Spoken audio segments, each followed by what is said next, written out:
সেই সংবাদ পরিবহন করে চালিয়েছেন, লিখেছেন। গতকাল শহীদদের স্মরণ করে যেভাবে আমাদের নিয়ম, আমাদের পতাকা উত্তোলনের মধ্য দিয়ে সম্মেলন আর শুরু হয়। গতকালই তৃণমূল সরকার আসার পরে যে খুনোখুনি রাজনীতি নামে বলেছিল বদলাও নয় বদল চাই, কিন্তু আসলে বদলাও নয় বদলও নয়, পুরো বলদ নীতি নিয়ে তারা যে আক্রমণ শাণিত করেছিল 1 বছরের মধ্যে, প্রদীপ তা এবং কমল গায়েন বর্ধমানে তাদেরকে থেতলে খুন করা হয়েছে। এখনো তদন্ত চলছে, বিচার চলছে। প্রতিবাদের কণ্ঠস্বরকে বন্ধ করার জন্য, গণতন্ত্রের অধিকারকে সংকুচিত করার জন্য, লুটের রাজত্ব কায়েম করার জন্য, আর পরোক্ষভাবে আরএসএস বিজেপিকে রাজনীতি করার সুযোগ করে দিয়ে চরম দক্ষিণপন্থা যাতে উত্থান হয়। আজকে দাঁড়িয়ে আমরা দেখছি, এবং খুব মজার কথা হলো, দুদিন আগে বিজেপি আরএসএস আইটি সেলকে হইচই করছিল গত লোকসভা নির্বাচনে দেখো ইন্ডিয়া ব্লকের জন্য টাকা দেওয়া হয়েছে। আজকে মোদির পরম বন্ধু ভারত বিদ্বেষী, পরিযায়ী বিদ্বেষী, চরম দক্ষিণপন্থা চূড়ান্ত উদাহরণ একজন ট্রাম্প। তিনি বলছেন $21 মিলিয়ন মোদির জন্য, বিজেপির জন্য পাঠানো হয়েছিল গত নির্বাচনে। আর আমরা জানি 2011 নির্বাচন এবং তার সমস্ত নির্বাচন ভোট লুট করার জন্য, গণতান্ত্রিক অধিকার কেড়ে নেওয়ার জন্য, মিডিয়াকে বিজ্ঞাপনে দিয়ে প্রভাবিত করার জন্য, ইলেকশন কমিশন, আধিকারিক, পুলিশ, সাধারণ প্রশাসন তাদেরকে কিনে নেওয়ার জন্য, এবং গুন্ডা, বদমাইশ, মস্তান মোবিলাইজ করার জন্য। আপাত দৃষ্টিতে কখনো ইউবা নামে, আপনার মনে আছে সেই সাইনবোর্ডগুলো 2011-তে এই যে ভোটার মোবিলাইজেশন, এবং তার থেকে পরে ব্রিগেড প্যারেড গ্রাউন্ডে টিএমসি হয়ে গেল, যুব তৃণমূল থাকা সত্ত্বেও।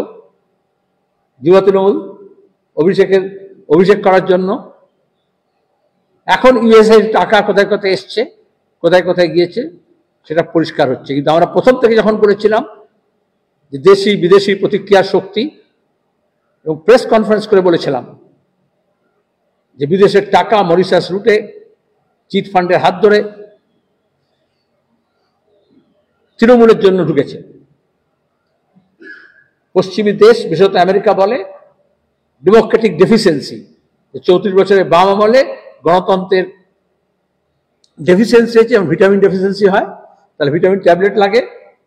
আর তখন এগুলো ইনস্টিটিউট আছে ইউরোপে, আমেরিকায়, ওয়েস্ট এশিয়ায়, সাউথ ইস্ট এশিয়ায় এবং সাউথ এশিয়ায়, যেখানে তাদের মারফত এই টাকাগুলো ফানেল করা হয়েছিল, চ্যানেলাইজ করা হয়েছিল। তাহলে ভোট, মানুষের ভোট, 11তে বলুন, 16তে বলুন, 21-এ বলুন, সেটাকে অনুপ্রাণিত করার জন্য অনুপ্রাণিতের দল, এবং এক্ষেত্রে বিজেপি তৃণমূল উভয় এই বিদেশি টাকা ব্যবহার করেছে। এই জন্য কেউ কাউকে দোষারোপ করে না। এবং আমি এটা জোর গলায় বলতে পারি, আমি আবার বলছি, আমি করি না। 90-এর দশকে বিজেপি প্রথমে বলতো বিদেশি ফান্ড, এনজিও। ইউনাইটেড ফ্রন্ট গভর্নমেন্টের সময় আমি চ্যালেঞ্জ করে বলেছিলাম পার্লামেন্টের ফ্লোরে যে স্বাধীনতার পরে যত বিদেশি ফান্ড আইনি পথে এসছে, হাওয়ালা নয়, বেআইনি পথ নয়, ব্যাংকিং এর মারফত, এফসিআর ক্লিয়ারেন্স নিয়ে, আরবিআই কে জানিয়ে, বিদেশ দপ্তরকে জানিয়ে, সেই টাকাগুলো স্রোত কি, সূত্র কি, এবং এন্ড ইউজ কি, সেটা জানার অধিকার আছে মানুষের। গুজরাট গভর্নমেন্টের সময় আমাকে চেয়ারম্যান করে 20 জনের একটা কমিটি তৈরি করা হয়েছিল। বিদেশি ফান্ড থ্রু এনজিও রুট আমাদের রাজনীতি, অর্থনীতি, সমাজ এবং ধর্মীয় উন্মাদনা তৈরি করার জন্য কিভাবে চ্যানেলাইজ হচ্ছে তদন্ত করার জন্য। প্রশাসন, ব্যাংকিং ব্যবস্থা সব তখন কন্ট্রোল হয়েছিল, কেউ কোনো রিপোর্ট দিতে চায় না। বিলম্ব বিজেপি গভর্নমেন্টের প্রধানমন্ত্রী ছিল, প্রধানমন্ত্রী সবাই থাকতে পারে না। আমি আগাম পদত্যাগ করলাম, তার সঙ্গে একটা শর্ত দিয়েছিলাম,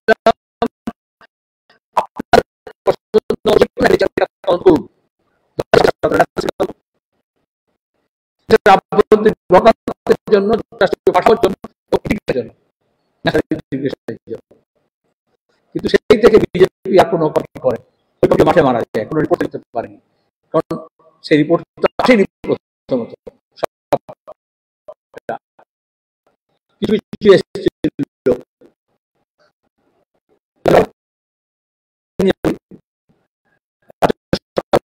কেন্দ্র সরকার হোক,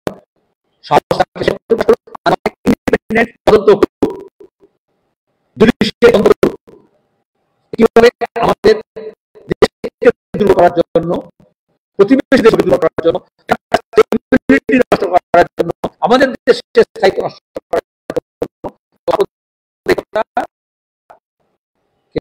জন্য, মানুষের জন্য, অধিকার কেড়ে নেওয়ার জন্য এই টাকা ব্যবহার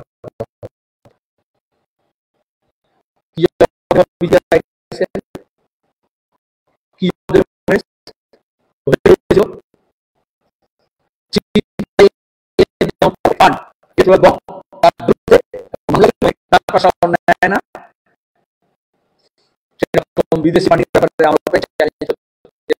পারে।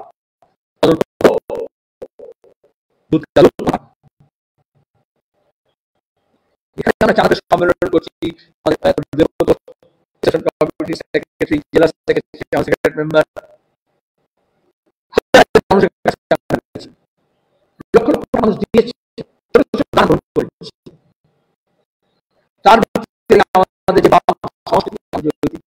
ধারা মিডিয়া থেকে এটা হচ্ছে প্রমাণ ধারা। এখান থেকে আমাদের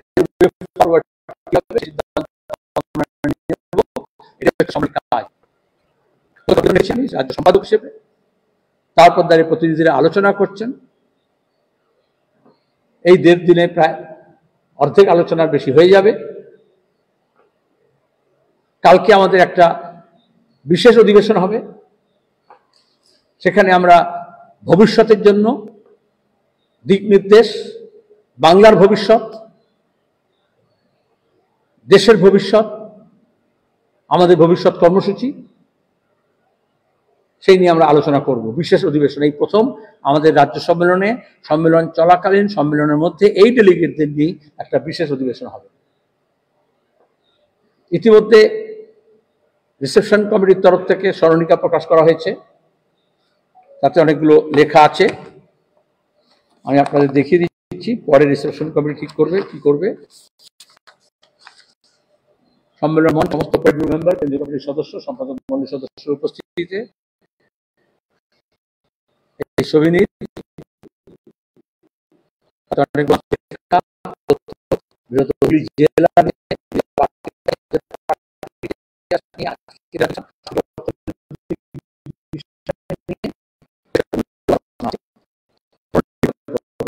তাই হয়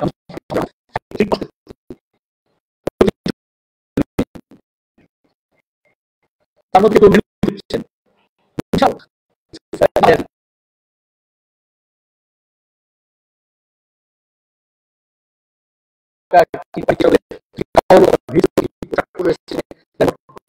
তাদের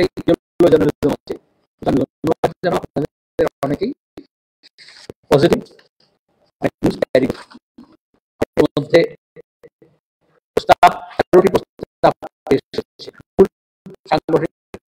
পাশাপাশি সেখানে গতকাল 8টি প্রস্তাব পর্যন্ত আরো 5টি স্থাপিত হয়েছে। এক, গণতান্ত্রিক ও বহুত্ববাদী মিডিয়ার পক্ষে আপনার জন্য যেভাবে দেশীয় মিডিয়া, যেভাবে সঞ্চার হচ্ছে, আমাদের দেশে পৌঁছেছে, যেভাবে সরকার যেভাবে নিউজ মধ্যে নয়, প্রশাসন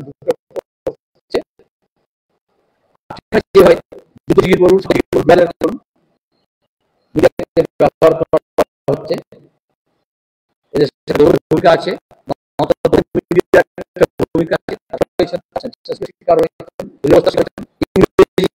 ইংরেজ শাসনের সময় স্বাধীনচেতা মানুষ সংবাদ প্রবেশ করেছিলেন সেই আমরা করি। প্রথম আমাদের সাংবাদিক চলেছিলেন দাঙ্গার থেকে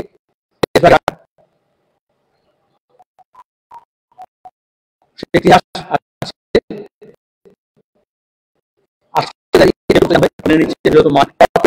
আমরা এই স্বাধীন মিডিয়া এবং বহুত্ববাদী মিডিয়ার পক্ষে প্রস্তাব গ্রহণ করা হয়েছে। তার সঙ্গে জল জঙ্গল জমির অধিকার, মূলত আদিবাসীদের অধিকার, তার রক্ষার্থে তৎপর হওয়ার জন্য আহ্বান জানিয়ে বন্যা নিয়ন্ত্রণ, নদী ভাঙন, আপনারা জানেন মালদা মুর্শিদাবাদ সহ বিভিন্ন জায়গায় শুধু গঙ্গা ভাঙন নয়, অন্যান্য নদী, এবং কদিন পরে গঙ্গা ফুলহার যদি এক হয়ে যায় তাহলে একটা বিশাল জনপদ ধুয়ে মুছে সাফ হয়ে যাবে। গঙ্গা পদ্মা যদি এক হয়ে যায় মুর্শিদাবাদ একটা বিশাল এলাকা মাটি চলে যাবে। ইতিমধ্যে কবরস্থান, মন্দির, হাট, বাজার, দোকান চলে গিয়েছে। কেন্দ্র এবং রাজ্য সরকারের কোনো ভাবনা চিন্তা নেই। ফরাক্কা ব্যারেজের সময় একটা এগ্রিমেন্ট হয়েছিল, সেখানে দাঁড়িয়ে ডাউন স্ট্রিম এবং আপ স্ট্রিমে সেন্ট্রাল গভর্নমেন্টের রক্ষণাবেক্ষণের দায়িত্ব ছিল। আজকে পার্লামেন্টে অ্যাসেম্বলিতে এই নিয়ে কোনো আলোচনা হয় না, কারো কোনো দায়িত্ব স্বীকার করে না। কেন্দ্র সরকারটাকে কম করে নিয়েছে নিজের দায়িত্বকে, এরিয়াটাকে। খাদ্য নিরাপত্তা সুনিশ্চিত করার জন্য তীব্র আন্দোলন দাবিতে আর সর্বনাশা কৃষক বিরোধী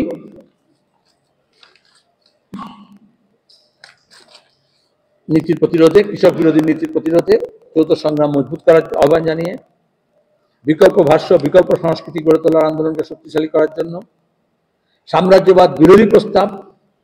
আমরা দেখছি কিভাবে সাম্রাজ্যবাদী শক্তি আমাদের এই ইন্দো প্যাসিফিক রিজনের নাম করে ক্রমাগত পশ্চিম এশিয়ার থিয়েটারকে এশিয়ায় নিয়ে আসছে, পলিটিক্যাল থিয়েটারকে ক্রাইসিসে। ভূমধ্য সাগরের পূর্ব উপকূল থেকে প্রসারিত করে প্রশান্ত মহাসাগর পর্যন্ত যে ভূ রাজনৈতিক অবস্থা আছে তার পরিবর্তনের জন্য মার্কিন যুক্তরাষ্ট্রের নেতৃত্বে চীনের বিপদ ঘনিয়ে আসছে, এটা দেখিয়ে ভারত মহাসাগরকে ঘিরে যে ষড়যন্ত্র হচ্ছে, আজকে যার একটা শিকার হচ্ছে আমরা চট্টগ্রাম এবং বাংলাদেশে আমরা দেখতে পাচ্ছি। আমরা যে আফগানিস্তানে দেখেছি, ওরা এটাকে বলে আপ পাক রিজিয়ন। আর আমাদের দেশের কেউ কেউ লাফাচ্ছে যে এই প্রথম এটা ইন্দো প্যাসিফিক রিজিয়ন বলছে, ইন্দো আছে, আর এটা বরাবর থেকে আছে, এই জন্য ইন্দো চায়না নাম, এই জন্য ইন্দোনেশিয়া নাম। এখন যেন হচ্ছে মোদী আর ট্রাম্প মিলে এটা করে দিয়েছে। কিন্তু পারস্য উপসাগরে যেভাবে quarter of a century disturb হয়েছে, আজকে বঙ্গোপসাগর উপকূলে সেই ডিস্টারবেন্সকে নিয়ে আসার চেষ্টা করা হচ্ছে। এবং তার জন্য দেশীয় দালাল, দক্ষিণ এশিয়ায় মৌলবাদী শক্তি, সাম্প্রদায়িক শক্তি, হিন্দুত্ববাদী শক্তি, তাদেরকে ব্যবহার করা হচ্ছে। বিভাজন করে ভাগ করো আর রাজ করো, ইংরেজ সাম্রাজ্যবাদের যে ব্যাপার ছিল, এখন দাঁড়িয়ে তাই করার চেষ্টা করা হচ্ছে। আর এখানে কেউ কেউ লাফিয়ে লাফিয়ে ভাগাভাগি করার চেষ্টা করছে, বাংলাদেশে যেমন করছে। সেজন্য এই সাম্রাজ্য বিরোধী প্রস্তাব, সাম্প্রদায়িকতা, তীব্র বিদ্বেষ, বিভাজনের রাজনীতিকে প্রতিহত করতে সর্বস্তরের মানুষকে ব্যাপক ঐক্য গড়ে তোলার আহ্বান জানানো হয়েছে। শিশু, মহিলা, বয়স্কদের সুরক্ষা ও নিরাপত্তার দাবিতে সর্বস্তরের গণতন্ত্রপ্রিয় মানুষকে আমরা আহ্বান জানিয়েছি। প্রতিদিন দেখছেন খবরের কাগজ খুললে কিভাবে শিশু নির্যাতন, শিশু হত্যা, মহিলাদের হত্যা, নির্যাতন, বয়স্কদের এই নিরাপত্তাহীনতা গোটা দেশে বাড়ছে, আমাদের রাজ্যেও বাড়ছে অপরাধগুলো। শ্রমিক শ্রেণীর অর্জিত অধিকার ও শ্রমজীবী মানুষের উপর ক্রমবর্ধমান আক্রমণের বিরুদ্ধে আন্দোলন গড়ে তোলার আহ্বান জানিয়ে কেন্দ্র রাজ্য সম্পর্ক বা পুনর্বিন্যাসের দাবিতে, আপনারা জানেন প্রথম থেকে আমরা যুক্তরাষ্ট্রীয় কাঠামোর জন্য লড়াই করছি। 80-র দশক থেকে সিপিআইএম এবং সিপিআইএম বামফ্রন্টের নেতৃত্বাধীন পশ্চিমবঙ্গের সরকার আমরা একেবারে সামনে সারিতে ছিল। এখন এটা আর বলা হয় না, ক্রমাগত কেন্দ্রীয় ভবন হচ্ছে অধিকারের। আর্থিক ক্ষমতা, তার প্রশাসনিক ক্ষমতা, তার সাংবিধানিক ক্ষমতা খর্ব করা হচ্ছে, এবং রাজ্যে রাজ্যে এমন সরকার তৈরি করছে যারা এগুলো ক্রমাগত সারেন্ডার করছে। তার সঙ্গে দাঁড়িয়ে এই যে 100 দিনের কাজ, আবাসন, নানা রকমের যে দুর্নীতি, তার বিরুদ্ধে এবং 100 দিনের কাজ যাতে সবাই পায় এবং টাকা পায় তার দাবিতে পশ্চিমবঙ্গের অর্থনৈতিক দুরবস্থার বিরুদ্ধে লড়াই করার জন্য আমি 13টা প্রস্তাবিত করে শোনালাম। আরও প্রস্তাব এবেলা এবং কালকে হবে, আগামীকাল আপনাদের জানাবো। যদি ডিটেলসে চান, যদি উৎসাহ থাকে, সেটা আমাদের মিডিয়া যে সেন্টার আছে তারা আপনাদেরকে লিস্টটা দিয়ে দেবে, প্রস্তাব তুলে। এবার আপনারা যদি বলতে চান, কোনো প্রশ্ন থাকে বলতে পারেন, যে কোনো প্রশ্ন। আমেরিকার অর্থ বিনিয়োগ একজন করলে আমার সুবিধা হবে। আমেরিকাতে অর্থ বিনিয়োগ করেছে, তাতে তৃণমূল এবং বিজেপি উপকৃত হয়েছে, বিষয়টা যে বলছিলেন এবং যেটা প্রকাশ্যে এসছে, যদি বলেন। আমি তো বললাম, সেটাই তো বললাম, এবং আমরা প্রথম থেকে বলে আসছি। যখন নন্দীগ্রাম সিঙ্গুর পর্যায়ে আমি প্রথম বলেছিলাম, তখন কোনো কোনো মিডিয়া কটাক্ষ করেছিল, মোহাম্মদ সেলিমের মধ্যে সিআইএ আর আমেরিকা খুঁজে পেলেন তখন। আর যখন প্রেস কনফারেন্স করে বলেছিলাম, তখন ব্ল্যাক আউট করা হয়েছিল, গণহত্যা ছাড়া কোনো পত্রিকা খবর ছিল না। এমনই ছিল দাপট, কারণ মমতার বিরুদ্ধে কোনো কথা বলা যাবে না।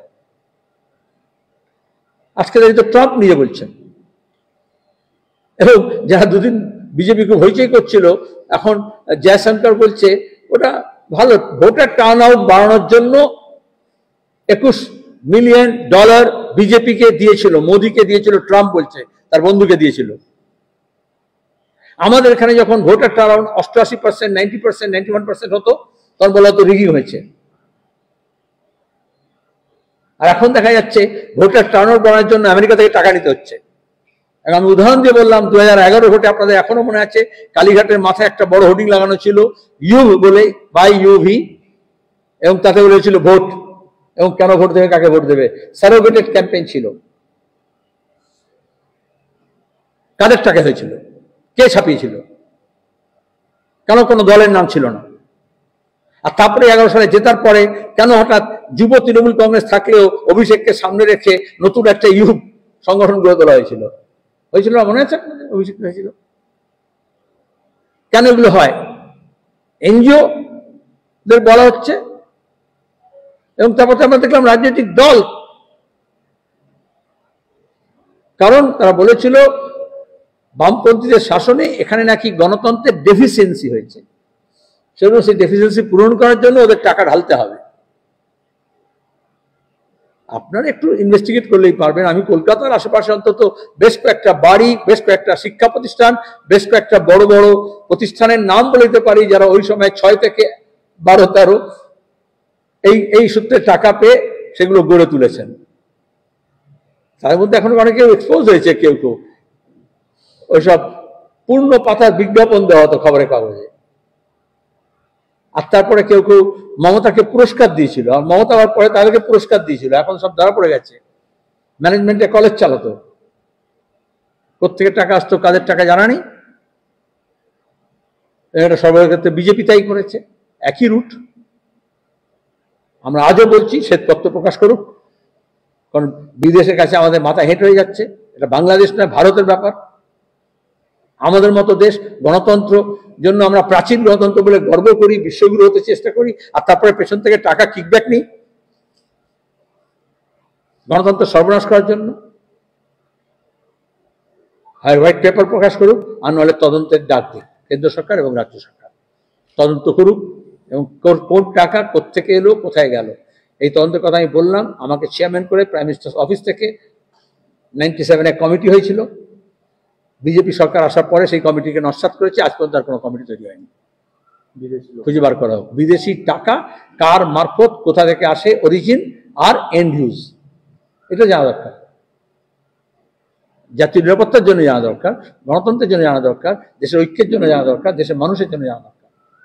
আর একটা ভোটের রিগিং করার জন্য, ভোট চুরি করার জন্য, মস্তানি করার জন্য, প্রশাসনকে ব্যবহার করার জন্য যদি এই বিদেশের টাকা ব্যবহার করা হয়, তাহলে তো আভ্যন্তরীণ রাজনীতিতে সরাসরি হস্তক্ষেপ। হাওড়া স্টেশনে একজন গোরখপুর থেকে আসছিল, মানে আপনার এক্সপ্রেস ট্রেন থেকে হাওড়া স্টেশনে, তার থেকে প্রায় 3 কোটি টাকা বিদেশি মানে ডলার রয়েছে, সিঙ্গাপুর তাদের কারেন্সি রয়েছে। এটা নিয়ে কি বলবেন? কি যোগী পাঠাচ্ছিল মমতাকে, না বিজেপি পাঠাচ্ছিল তৃণমূলকে? ইউপিআইজেশন অফ বেঙ্গল না বেঙ্গলাইজেশন অফ ইউপি? এত ভ্রষ্টাচার সমাপ্ত। তোমাদের সব বলছিল পান দোকানে, তোমরা সব দেখাচ্ছিলে না টিভিতে, যে পর থেকে সব অনলাইন হবে ট্রানজাকশন, আর কোনো ক্যাশ থাকবে না। আমাদের দেশে নাকি বৈদেশিক মুদ্রা ভান্ডার এখন ডিপ্লিট হচ্ছে, এবং আমাদের যে ব্যালেন্স অফ পেমেন্টের ক্রাইসিস হচ্ছে, আমাদের এক্সপোর্ট কম, ইম্পোর্ট বেশি, ডলার ক্রাইসিস হচ্ছে, ডলারের দাম বেড়ে গেছে। এদিকে দেখা যাচ্ছে ডলার নিয়ে ইউপি আর বেঙ্গলের মধ্যে আদান প্রদান হচ্ছে। যেখানে দেখিবে ছাই, উড়াইয়া দেখিও তাই, পাইলেও পাইতে পারো অমূল্য রতন। সেই দুই রতনের নাম হচ্ছে মমতা এবং যোগী। কলকাতাটা কি সেফ করিডোর মানে মনে করছেন? এই যে টাকা যে এরকম গোরখপুর থেকে বললে সেটা কেন? অনেক আগে থেকে আমরা বলেছি। এখন আদবানি থাকলে ওরা বলতেন, আগে বলতেন রেড করিডর, এখন আর বেশি বলে না। তাহলে ব্যাংকক থেকে গোরখপুর, আর গোরখপুর থেকে দুবাই, মাঝখানে এগুলো ভায়া থাকতে পারে। কিন্তু এইভাবেই সাম্প্রদায়িক শক্তি, টেরোরিস্ট, তারা মুক্তাঞ্চল তৈরি করে, যেখানে দাঁড়িয়ে আর্মসের, স্মল আর্মসের স্মাগলিং, নেশাদ্রব্যাদি, ড্রাগস র্যাকেট, এবং তার সঙ্গে দাঁড়িয়ে এই ফেক কারেন্সি, এগুলো সব একটার সঙ্গে একটা লিঙ্ক।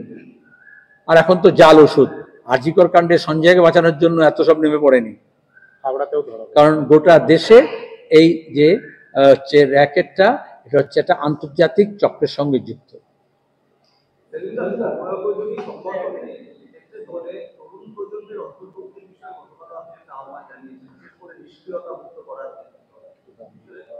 এটা আমরা গত 1 দশক ধরে লাগাতার ভাবে করছি, এবং ওপর থেকে নিচ পর্যন্ত এটা বলা হচ্ছে, বোথ ভার্টিক্যাল অ্যান্ড হরাইজন্টাল। সেখানে দাঁড়িয়ে আমরা যাতে সমস্ত লেভেলে আমাদের এটা নতুন প্রজন্মকে, মহিলাকে, সামাজিক বিন্যাসকে মাথায় রেখে নতুন অংশকে আরো উৎসাহ করে নিয়ে আসতে হবে। তার জন্য পরিকল্পিতভাবে কিভাবে এগোনো যায় সেটা নিয়ে আমরা আলোচনা করছি। ইতিমধ্যে কিছুটা অগ্রগতি হয়েছে, কিন্তু আশানুরূপ হয়নি, আরো অনেক পথ যেতে হবে।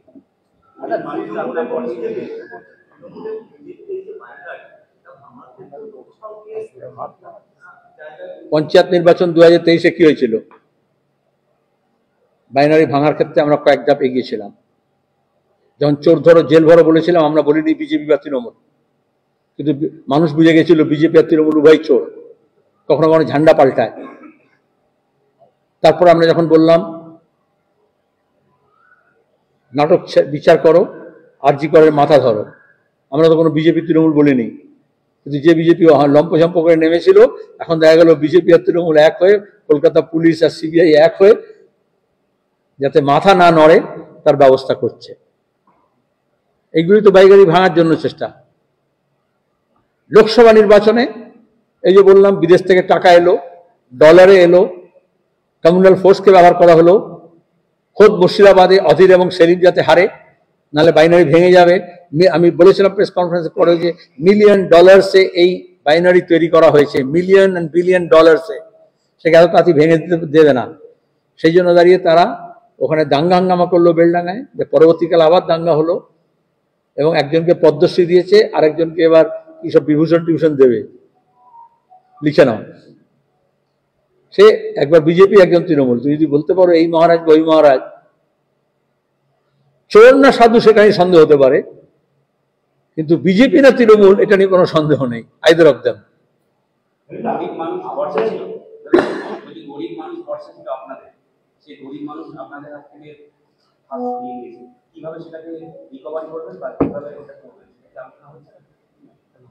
প্রথমত এখন গরিব মানুষকে গরিব বলে অপমান করো না। আমি বলছি মধ্যবিত্ত আর গরিব এক নয়, কিন্তু প্রান্তিক মানুষ, দুর্বল অংশের মানুষ, খেটে খাওয়া মানুষ, তাদের খুঁটে খাওয়ার মতো অবস্থা হয়েছে। তো আমাদের হাত থেকে সরে যায়নি, তাদের যখন এটা বোঝানো হয়েছে। অনেক সময় এরকম হয়, দক্ষিণপন্থায় যখন উত্থান হয়, যে পুঁজিপতি, যে চোর জোচ্চোর, যে লুটেরাদের জন্য এদের জীবন সর্বনাশ হয়, জীবন জীবিকা, আবাস, শিক্ষা, স্বাস্থ্য সব চলে যায়, অধিকার চলে যায়, তারাই আবার ত্রাতা হিসেবে ফিরে আসার চেষ্টা করে। রবীন্দ্রনাথ অনেক আগে বলেছেন, একদিন যারা মেরেছিল তারে গিয়ে রাজার দোহাই দিয়ে এই যুগে আজি জন্ম নিয়েছে, আজি এই যুগে তারা এই জন্ম নিয়েছে, আজি মন্দিরে তারা এসেছে ভক্ত সাজি। তাতে অনেক সময় মানুষের এরকম মনে ভ্রান্তি হয়, চোলা চাপকান পাগড়ি, এই যে দেখলেন অ্যাসেম্বলিতে পাগড়ি পড়ে গেল, তাতে রাজপুত হয়ে যায় না কেউ, নতুন বর্গী। কিন্তু দাঁড়িয়ে সেই মানুষগুলোর কাছে আমাদের যেতে হচ্ছে, আরো বেশি করে যেতে হবে। আমাদের কিছু জনবিচ্ছিন্নতা হয়েছিল, আমরা স্বীকার করেছিলাম, সেটাকে কাটাতে হবে। আমাদের সাংগঠনিক দুর্বলতা আছে, সেটাকে আমরা কাটাচ্ছি, সবটা কাটিয়েছি এটা বলতে পারবো না। এবং মানুষ ফিরছে, পঞ্চায়েত নির্বাচনে তার প্রতিফলন ঘটেছিল, প্রতিরোধের স্প্রিয়া জেগেছিল।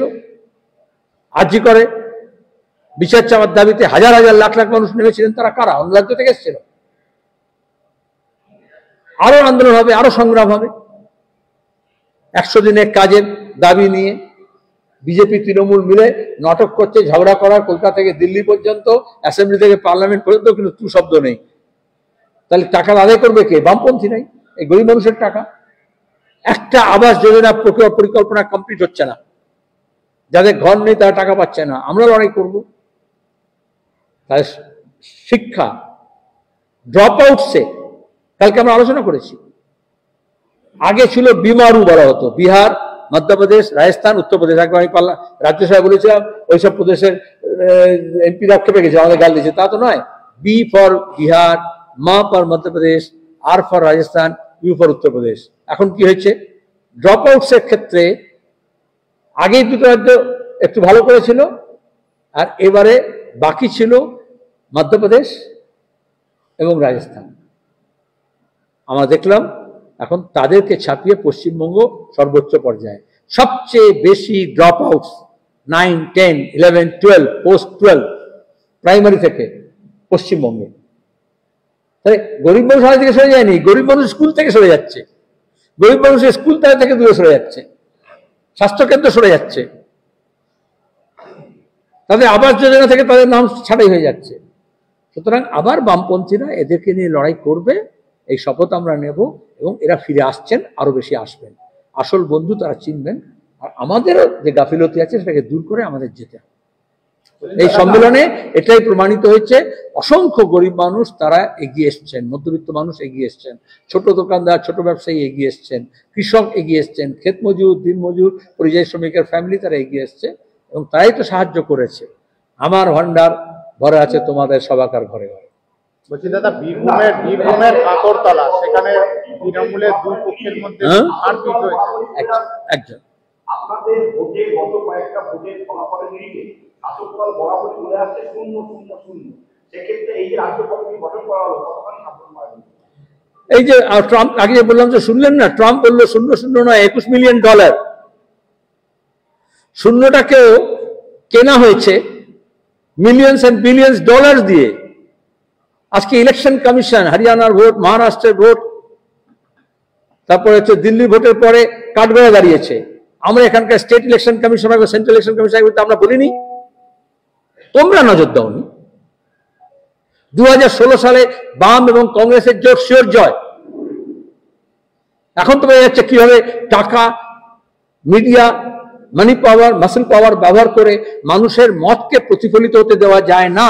এই জন্য মানুষকে সংগঠিত করে সেই শক্তি অর্জন করতে হবে, যাতে বুথে এই মতকে প্রতিফলন হওয়া যায়। আর এখানে তো বুথ শুধু নয়, কাউন্টিং সেন্টার লুট হয়েছে, কাউন্টিং এ গন্ডগোল হয়েছে। মুর্শিদাবাদ কেন্দ্রে কাউন্টিং এর টেবিলে কি গন্ডগোল কিভাবে হয়েছে তার পুরো তথ্য আমি তোমাদের দিতে পারি, কিন্তু দিয়ে লাভ নেই, কারণ তোমরা কেউ শুনবে না, লিখবে না। তোমরা তো জয় জয়কার করছো, যখন ট্রাম্প বলবে তখন লিখবে।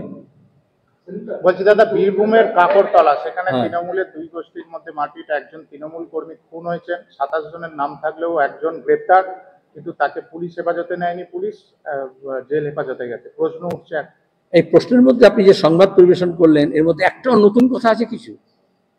এই বীরভূমের বক্তৃতে তৃণমূলকে পুড়িয়ে মেরেছিল, মালদায় তো তৃণমূলকে খুন করেছিল, ইসলামপুরের তৃণমূলের পঞ্চায়েত প্রধান খুন করেছিল, উপপ্রধানকে প্রধান খুন করেছে মালদায়, কুচবিহার থেকে কাকদ্বীপ পর্যন্ত তৃণমূলকে খুন করছে, আর পুলিশ নিজে খুন হওয়ার অপেক্ষা করছে। তৃণমূলের হাতে 5 জন পুলিশও খুন হয়েছে, দলদাস পুলিশ হলে যা হয় ধরবে। এই বীরভূমে দাঁড়িয়ে যখন ডিজি, আগের ডিজি ছিলেন, তাকে সামনে রেখে বক্তব্যের পরে মমতা ব্যানার্জি বলেছিলেন না এসব বন্ধ করতে হবে, বন্ধ হয়েছে। তাহলে গ্রামাঞ্চলে, শহরাঞ্চলে বিভিন্ন এলাকায় বেআইনি কাজ কারবার করার জন্য একটা ফ্র্যাঞ্চাইজি পলিটিক্স করা হয়েছে, যেখানে পলিটিশিয়ান, দুষ্কৃতি, দুর্নীতি এবং পুলিশ একটা নেক্সাস গড়ে উঠেছে। তারই ফলশ্রুতি এটা। অভিযোগ তুলেছিলেন মুখ্যমন্ত্রী। একদম।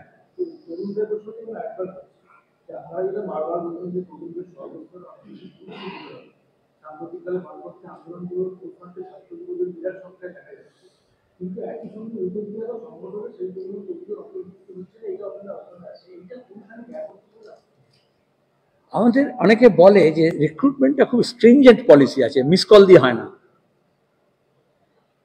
যারা উৎসাহী কর্মী তাদেরকে সংহত করতে হয়, এগিয়ে থাকা তাদের মধ্যে, তাদেরকে ট্রেন করতে হয়, তারপরে রিক্রুট করতে হয়, তারপরে রিটেন করতে হয়। তাহলে প্রথমে স্পট করা, তারপরে ট্রেন করা, তারপরে তাদের পরীক্ষা নিরীক্ষা করা। এবং এটা কমিউনিস্ট পার্টিতে এটাই নিয়ম। সেখানে দাঁড়িয়ে অনেক ক্ষেত্রে দেখা যায় যে এটা করতে গিয়ে দুর্বলতা আছে। অনেক ক্ষেত্রে দেখা যাচ্ছে যে অনেকের এই কাজে অনীহা দেখা যাচ্ছে, সেটাকে আমরা স্ট্রিমলাইন করছি। আর প্রকাশ কারাত এই কথাই বলেছেন যে আমাদের অর্গানাইজেশনাল এই স্ট্রিমলাইন করতে হবে। এটা তরুণ এই জন্যই আমরা বলছি, তার মানে বয়স্কর আপান্ত তা নয়। ডেমোগ্রাফিক চেঞ্জ হয়েছে, 65% অফ ইন্ডিয়ান পপুলেশন হচ্ছে ইয়াঙ্গার পপুলেশন, সুতরাং তার রিফ্লেকশনটা হওয়া উচিত। কিন্তু কমিউনিস্ট পার্টিতে আসতে হলে অনেকগুলো ব্যাপার আছে। 8 দফা দেখতে হয় রিক্রুটমেন্ট করার সময়, তারপরে সে থাকবে কি না তাকে 5 দফা কাজ দেখতে হয়। এই 8 দফা 5 দফা এগুলো অন্য দলের মধ্যে তো নেই, সেইগুলোকে আমাদের আরও বেশি ভালো করে লাগু করতে হবে। আর সেটা মেকানিক্যালি লাগু না করে যাতে আরও যত্নবান হতে হবে, এই চেষ্টা আমরা করেছি। আমরা মহিলাদের ক্ষেত্রে গতবারে মহিলা এবং তরুণ দুটোই বলা হয়েছিল, এক্ষেত্রে কিছুটা হলেও অগ্রগতি ঘটেছে মহিলা, এই জন্য এবার মহিলা না আগে তরুণটাকে বেশি বলা হচ্ছে। এগুলো সামাজিক বিন্যাসের কথা বলা হয়েছিল, এখন আদিবাসীদের ক্ষেত্রে কিছুটা অগ্রগতি হয়েছে, তপশিলি জাতি এবং সংখ্যালঘুদের ক্ষেত্রে আরও কিছু ঘটাতে হবে। এগুলো আমাদের ইন্টারনাল প্রত্যেক 3 মাস অন্তর অন্তর আমরা রিপোর্ট নিই জেলায়, 6 মাস অন্তর অন্তর রাজ্যে নিই, 1.5 বছর অন্তর অন্তর আমরা এক্সটেন্ডেড স্টেট কমিটি মিটিং করে রিভিউ করি, 3 বছর পরে আমরা সেই রিপোর্টটা প্লেস করি। সো সাম টোটাল অফ 3 বছরের অভিজ্ঞতা, তাতে দেখা গেছে গত 3 বছরে আমাদের রিক্রুটমেন্টটা বেড়েছে। মুখ্যমন্ত্রী অভিযোগ করেছিলেন ভুতুড়ে ভোটারে, তারপরে দেখা গেল তৎপর রাজ্য প্রশাসন এবং জেলায় জেলা শাসকদের নির্দেশ দিচ্ছেন রাজ্যের মুখ্য সচিব বাড়তি নজরদারির জন্য। শ্রম পার্টিতে ভুতুড়ে ভোটার ধরা নিয়ে তৃণমূল বিজেপির ভেতর একটা বিজেপি তৃণমূল যখন একসঙ্গে ছিল, মমতা ব্যানার্জি ভোটার লিস্ট নিয়ে স্পিকারের টেবিলে ছুঁড়ে দিয়েছিলেন। কি বলেছিলেন? ভুতুড়ে ভোটার আছে, বাংলাদেশি ভোটার আছে। তখন তো বিজেপি তৃণমূল একসঙ্গে ছিল। এখনো কি চাওয়ানো হচ্ছে? ভোটার লিস্ট করে কে? Election commission. ইলেকশন কমিশনের স্টাফ কারা? কাজটা করে কি? যারা স্টেট গভর্নমেন্টের, তাই তো হয়। তাহলে দাঁড়িয়ে সেন্ট্রাল গভর্নমেন্ট এবং স্টেট গভর্নমেন্ট যে যত্নবান হয়, তাহলে ভোটার লিস্টে যে ভুল আছে, যে ভ্রান্তি আছে, যে ভুতুড়ে আছে, যে মৃত আছে, আমি তো চ্যালেঞ্জ করে বলছি যত মৃত আছে, আমরা প্রত্যেক বছর বলছি লাখ লাখ মৃত ভোটার আছে, এবং আপনারা রিপোর্ট করেন মাঝে মাঝে ওই মৃত ভোটাররা ভোট দিয়ে আসে, ভোটের দিনে বেঁচে ওঠে। আছে সাহস বিজেপি বা তৃণমূলের গোটা দেশের ভোটার লিস্ট থেকে, এবং এটা তো রেজিস্টার্ড হয়, এখন বার্থ অ্যান্ড ডেথ তো রেজিস্টার্ড হয়। তাহলে আমরা বলছি জাস্ট এখন এত আর্টিফিশিয়াল ইন্টেলিজেন্সের যুগ, দরকার হলে চীন থেকে আর্টিফিশিয়াল ইন্টেলিজেন্স ধার করতে পারে, যে ইন্টেলিজেন্স ধার নাও করে। তাহলে তো শুধুমাত্র যে ডেটা আছে শ্মশানে, যে ডেটা আছে কবরস্থানে, সিমেট্রিতে, এবং যে ডেটা পুরসভায় পঞ্চায়েতে নিয়ে যাওয়া হয়, সেখান থেকেই তো শুধু ভোটার লিস্টটাকে কিছুতেই ইলেকশন কমিশন রাজি হচ্ছে না, রাজ্যের সিও রাজি হচ্ছে না, বলছে আপনারা প্রমাণ দিন, ডেথ সার্টিফিকেট জমা করে দিন। আর একবার তো সরকারি অফিসে ডেথ সার্টিফিকেট জমা হয়েছে, তাহলে তো ডেড বডি ডিসপোজাল হয় না। তাহলে সেই ডেটাকে কেন তারা ইন্টিগ্রেট করছে না? এত কথা বলা হচ্ছে ডিজিটাল ইন্ডিয়া, যদি ডিজিটাল ইন্ডিয়া না ডিজিটাল ইন্ডিয়া, যদি ডিজিটাল ইন্ডিয়া না হয়ে ডিজিটাল ইন্ডিয়া হয়, তাহলে ওই ডেটাকে নিয়ে ভোটার লিস্টকে স্যাংটিটি রক্ষা করা যায় এবং স্যানিটাইজ করা যায়। ডেড ভোটার্স, ডাবল এন্ট্রি, এটাই তো একটা বড় অংশ ভুতুরের। আর বাকিটা তো আমরা হাজার হাজার এরকম দরখাস্ত জমা দিই, কিন্তু সেগুলোকে ইগনোর করা হয়, সেগুলোকে একটু খতিয়ে দেখলে বুঝতে পারে। কিন্তু দিল্লির ভোট আর বেঙ্গলের ভোট এটা প্রমাণ করেছে, মহারাষ্ট্রের ভোট প্রমাণ করেছে, শাসক দল সে বিজেপি হোক বা তৃণমূল হোক, তারা ওই ভোটের সাহায্যেই জেতার চেষ্টা করে। জন্য ভুতুরে ভোট ঢোকায় প্রত্যেক বছর বাড়ে। এবারেও আমাদের এখানে ভোট বেড়েছে এইভাবে। জনসংখ্যার যে হার বৃদ্ধির, তার থেকে ভোটার লিস্টে বৃদ্ধির হারটা বেশি হয়ে যায়। কি করে হয়? চম্পাহাটিতে তৃণমূলের পুরো ভোটার নিয়ে তৃণমূলের পঞ্চায়েত অভিযোগ করেছে সিজেপির উপর দায় করেছে। ওসব নাটক বন্ধ করতে বলছি।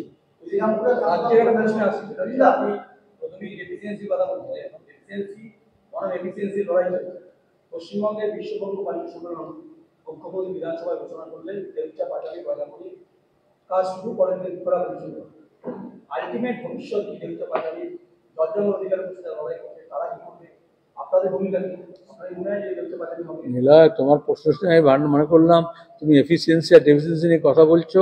সুতরাং বিজিবিএস হয়েছিল, আর কালকে কেরালায় বিজনেস সামিট হয়েছে কোচিতে, এবং একদিনে 1 লক্ষের বেশি, 1 লক্ষ কোটি টাকার বেশি প্রপোজাল সেখানে স্যাংশন হয়েছে ইনভেস্টমেন্টের, এবং সেটা পরিষ্কার সবার কাছে আছে। কেরালায়, পশ্চিমবঙ্গে সেটা পারে না কেন? আজ পর্যন্ত বলতে পারলো না কেন যে কত প্রপোজাল হয়, কতটা স্যাংশন হয়, কতটা ইনভেস্টমেন্ট হলো। ওইটাকে বলে এফিসিয়েন্সি আর ডেফিসিয়েন্সি।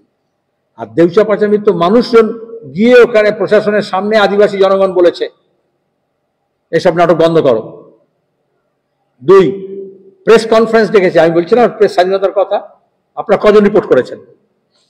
প্রেস কনফারেন্স ডেকেছে দেউচা পাচামির আদিবাসীরা, প্রেস ক্লাবে বুক করে, পুলিশকে দিয়ে যারা প্রেস কনফারেন্স করবে তাদের সবাইকে তুলে নেওয়া হয়েছে, আসতে দেওয়া হয়নি।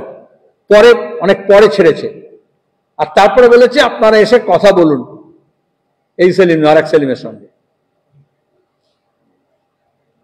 কোন দেশের গণতন্ত্র এটা? প্রশাসন কিভাবে তাবেদার হয়েছে? কে ইনভেস্টমেন্ট করছে, কার ইনভেস্টমেন্ট, কে ইমপ্লিমেন্ট করছে? এসপিডিএম, পুলিশ, পিডিসিএল, আদানি, তৃণমূল, মস্তান, গুন্ডা, চোর, জোচ্চোর, কেউ তো করছে। কার প্রজেক্ট, কে করছে? তাহলে মুখ্যমন্ত্রী যা বলেছিলেন তিনি নিজের রাজ্যকে চেনেন না, ভুলে গেছেন। আজকের এই মুখ্যমন্ত্রী আগের মুখ্যমন্ত্রী নন। তিনি বিজিবিএসে ঘোষণা করলেন, অথচ এখানে মাটি দেখা গেল এখন পুলিশকে লেলিয়ে দিয়ে প্রেস কনফারেন্স বন্ধ করতে হচ্ছে। এর আগে একটা উদাহরণ দেখান, প্রেস ক্লাবে প্রেস কনফারেন্স ডেকেছে এবং পুলিশ তাদেরকে ঢুকতে দেয়নি, আগে আটকে দিয়েছে। How long he will remain silent? আজকে যে প্রেস কনফারেন্স করে তাকে আটকেছে, কালকে তো যে প্রেস কনফারেন্স কভার করবে তাকে আটকাবে। বলছি দাদা, এফিসিয়েন্সির কথা মুখ্যমন্ত্রী বলছে, যে রাজ্যে বিদ্যুৎ উৎপাদিত সারপ্লাস সেখানে তার বিদ্যুৎ হয়নি, কারণ সারপ্লাস মানে হচ্ছে রাজ্যে ইন্ডাস্ট্রি নেই।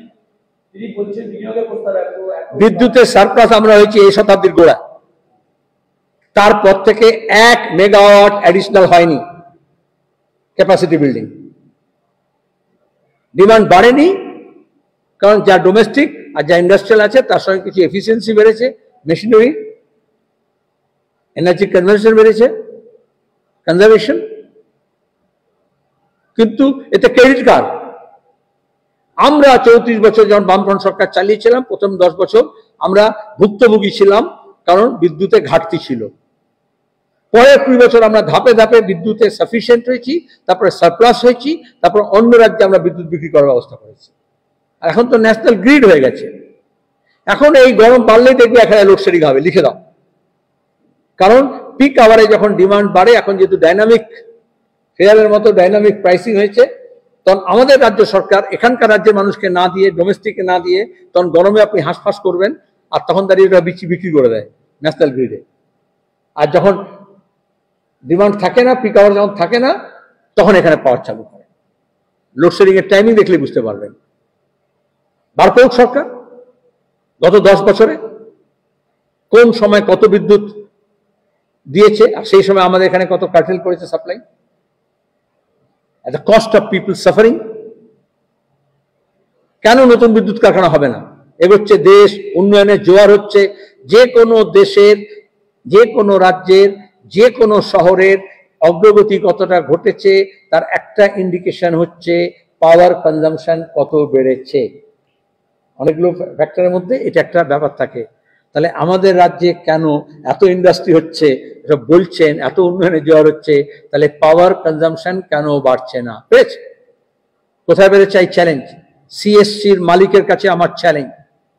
মমতা ব্যানার্জির বাড়ির যে অ্যাড্রেস মুখ্যমন্ত্রীর, সেই বাড়ির অ্যাড্রেসে কত ইউনিট বিদ্যুৎ কনজাম্পশন হতো 80s-এ, 84-এ, 1984-এ উনি এমপি হওয়া পর্যন্ত, কত বিদ্যুৎ কনজাম্পশন কত ইউনিট হতো 2011-তে, আর আজকের দিনে মুখ্যমন্ত্রী হওয়ার পরে 14 বছরে কত বিদ্যুৎ কনজাম্পশন হয়, কত ইউনিট। যে কোনো মিডিয়ার কাছে আমি চ্যালেঞ্জ করছি। আজকাল তো সবই তো পাওয়া যায়, সবই তো ডিজিটালি আছে, তখনই বোঝা যাবে কার অগ্রগতি হয়েছে। গোটা শহরে, গোটা দেশে যখন বিদ্যুৎ কনজাম্পশন ডিমান্ড বাড়ছে না, তখন মমতা ব্যানার্জির বাড়িতে বিদ্যুৎ কনজাম্পশন কশো গুণ বেড়েছে, কশো গুণ। তাহলে বোঝা যাবে উন্নয়নের জোয়ার কোথায় এসছে আর রাজ্যে কিরকম ভাটা পড়েছে। থ্যাংক ইউ, অনেক কথা বলি। তবে চণ্ডীতে এখানে ডানকুনি দাঁড়িয়ে চণ্ডীতলা নিয়ে বললেন না, একটা পুলিশ অফিসার কত কি কেলেঙ্কারি, আমাকে ধরতে হবে। এখানে ভয় কি তোমাদের? পুলিশ ধরবে? নোটোরিয়াস পুলিশ অফিসার চণ্ডীতলা থানার, 18 পঞ্চায়েত নির্বাচন চুরি করার জন্য, ধরে ধরে এজেন্ট বার করার জন্য উনি ছিলেন আইসি, পরে ওনাকে আবার ফিরিয়ে নিয়ে আসা হয়েছে অন্য থানা ঘুরিয়ে, সিঙ্গুরটায় ঘুরিয়ে।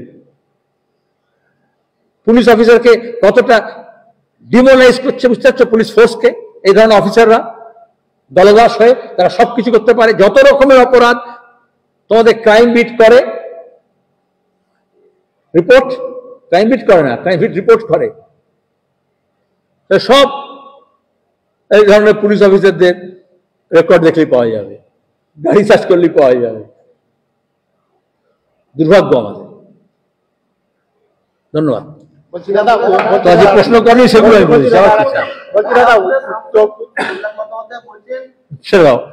অকল্যাণের কথা বলতে নেই, বল অকল্যাণী কথা শুনতে চাই না আমি। অকল্যাণকর কথা বলছি দাদা, বিশ্বে যা কিছু মহান কল্যাণকর সেটা বলো। মহাকুম্ভকে মৃত্যুকুম্ভ বলেছিলেন মমতা বন্দ্যোপাধ্যায়। আজকে প্রধানমন্ত্রী মধ্যপ্রদেশে একটা সভায় মহাকুম্ভ নিয়ে বলতে গিয়ে বলেছেন এটা একতার মহাকুম্ভ। দেশের বিরোধী দলগুলো ধর্ম নিয়ে, আচ্ছা, এই প্রশ্নের মধ্যে প্রধানমন্ত্রী আর মুখ্যমন্ত্রী বিজ্ঞাপন ছাড়া কিছু নেই। ধন্যবাদ।